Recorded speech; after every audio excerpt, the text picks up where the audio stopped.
Judgment. Judge me not. Judge not. Judge not, lest ye be judged. Welcome back, friends. According to Wikipedia, the informal use of the word judgment is characterized as opinions expressed as facts. Well, you don't say. Merriam-Webster tells us that judgment is the process of forming an opinion or evaluation by discerning and comparing. Okay. The Bible would tell us that we will be judged if we judge others, and yet judgment is a necessary and critical element of our basic human nature. You and I are constantly making judgments, or rather our brains are constantly making judgments based on evaluations of risk and reward, bouncing new perceptions off our lived experience, whether we remember it or not. What we recognize as gut instinct or intuition, I suppose, can be thought of as that process taking place for us without us putting forth conscious effort. A trusted friend of mine recently reminded me that your brain doesn't care if you're happy. It's plenty busy just trying to keep your dumb ass alive. Really is a good friend. So once we deal with that and we take the amygdala out of the equation and the mind can take over, that's when things get juicy. So at the conscious level, then we can sit in judgment of others. You're doing it right now. Some of us have the dubious experience of judgment in the courtroom setting. Got a few things to say about that, but I think we'll save that for another conversation. In a certain sense, I suppose we're obligated to judge.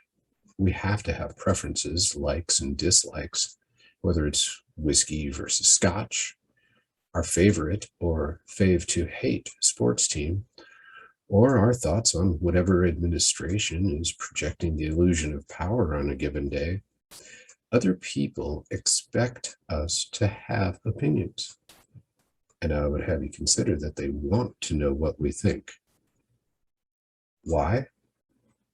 Well, most of the time it's so that they can tell us whether or not we're wrong. I'm kidding, kind of. In reality, though, I suppose it's a little bit closer to being able to recalibrate the attractor factor or initiate our jet repulsion systems. Most of the time, though, it's a bunch of surface level veneer. We just engage in socially distant dance of discernment. As much as you'd like to think that you're based, and you very well may be, it's just as easy for someone to take a quick look at you and label you a loon. I mean, we're in a check the box type of society these days. It's a silly game of yes and no, often without the contextual frame or consideration of how to answer to a particular question may have led our friend to change, improve, or evolve. What lesson might you have learned through your lived experience? What mistakes have you made in your past that you know for sure you will never make again? Can you see the traps now? The traps that others might fall into because of a mistake that you've made and learned from that they have yet to encounter? Could be some value in that for us, huh? Does the checkbox provide you with an answer to that question? Does it reflect the wisdom that you've gained when you provide your answer? Yes or no? Will others sit in judgment of you based on that yes or no answer? At a certain level, I'd have you consider we don't care too much. That's not to say that we don't value the feedback and opinions of others. Sometimes they're quite a good check on our own tendencies and biases towards thinking that we're right. Sometimes they're a better mirror for us than the one in which we see our own reflection. I kind of feel like I'm onto something here, but I could be wrong. I'll leave that for you to judge.